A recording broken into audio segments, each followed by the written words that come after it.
भारतीय राजनीति में एक नाम ऐसा है जो अक्सर पर्दे के पीछे से ही सरकारें बनाने और बिगाड़ने का खेल खेलता रहा है, प्रशांत किशोर। लेकिन अब लगता है कहानी में एक नया मोड़ आ गया है। जो अब तक किंग मेकर था वो अब खुद किंग बनने की दौड़ में शामिल हो गया है। तो सबसे बड़ा सवाल यही है कि एक रणनीतिकार, एक स्ट्रैटेजिस्ट आखिर एक नेता कैसे बनता है।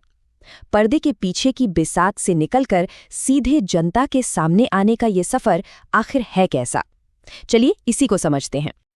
प्रशांत किशोर की कहानी का सबसे बड़ा टर्निंग पॉइंट शायद यही है।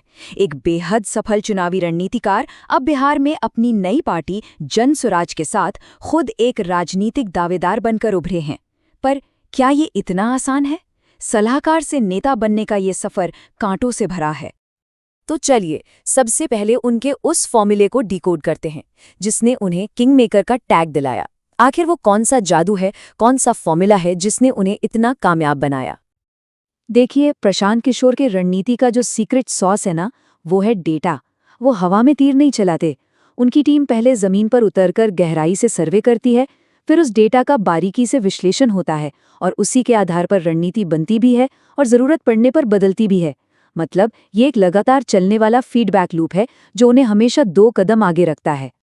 लेकिन सिर्फ डेटा ही सब कुछ नहीं है। उनकी रणनीति का दूसरा और शायद सबसे ज़रूरी हिस्सा है लोगों से सीधा कनेक्शन। क्योंकि वो ये बात अच्छी तरह जानते हैं कि चुनाव आखिर में कौन जिताता है? जनता। तो उनका तरीका बहुत सीधा है, जनता से डायरेक्ट कनेक्शन बनाओ। वो युवाओं से जुड़ने की कोशिश करते हैं, पद यात्राओं के जरिए गांव-गांव, गली-गली तक पहुंचते हैं और अच्छी गवर्नेंस यानी सुशासन का वादा करते हैं। और जब वो बीपीएससी यानी बिहार की सिविल सेवा परीक्षा में हुई धांधली जैसे मुद्दे उठाते हैं तो वो सीधे सीधे उन आम लोगों से जुड़ जाते हैं जिनकी आवाज़ अक्सर सिस्टम में कहीं खो जाती है। एक और दिलचस्प बात यह है कि उन्होंने लगभग हर विचारधारा की पार्टी के साथ काम किया है, चाहे वो लेफ्ट हो, राइट हो या सेंटर। ये अनुभव उन्हें पॉलिटिक्स का एक ऐसा इनसाइडर बना देता है जिसे पता है कि किस पार्टी की दुखती रग क्या है और ताकत क्या है। लेकिन अब वो सिर्फ एक सलाहकार बनकर खुश नहीं है।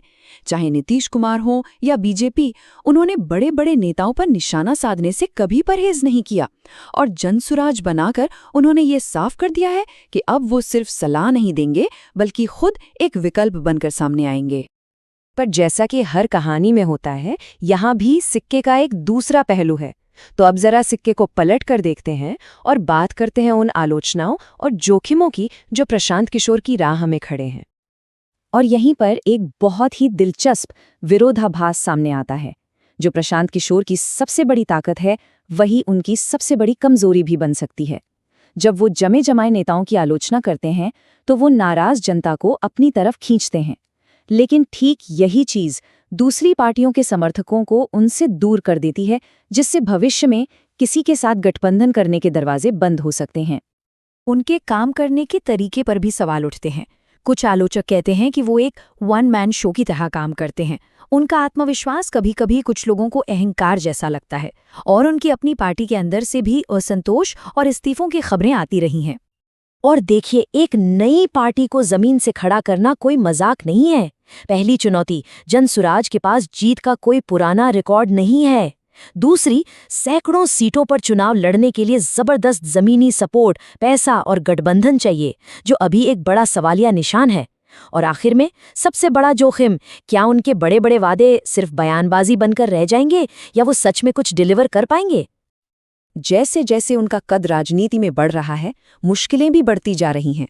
उनके खिलाफ कानूनी मामले दर्ज हो रहे हैं, मीडिया उनके हर एक शब्द की चीर-फाड़ करता है और एक रणनीतिकार के लिए सबसे बड़ा खतरा ये है कि अगर उनकी कोई बड़ी भविष्यवाणी गलत साबित हो गई तो उनकी पूरी की पूरी विश्वसनीयता ही दांव पर लग जाती है।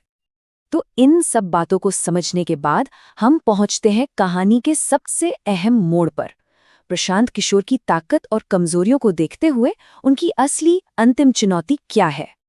सवाल ये है कि बड़ा जोखिम क्या है? एक कामयाब रणनीतिकार के तौर पर अपनी बनी बनाई इज्जत को दांव पर लगाना, या फिर एक ऐसे नेता के तौर पर सामने आना जो बड़े बड़े वादे तो करता है लेकिन शायद उन्हें पूरा न कर पाए? ये एक ऐसा सवाल है जो उनके पूरे राजनीतिक भविष्य की दिशा तय करेगा। और आखिर में हम इस सवाल के साथ अपनी बात खत्म करते हैं। क्या प्रशांत किशोर का ये प्रयोग भारतीय राजनीति में एक नया अध्याय लिखेगा, या ये भी बस एक और महत्वाकांक्षी नेता की कहानी बनकर रह जाएगा जिसे हम पहले भी कई बार देख चुके हैं? इसका जवाब तो सिर्फ वक्त ही देगा।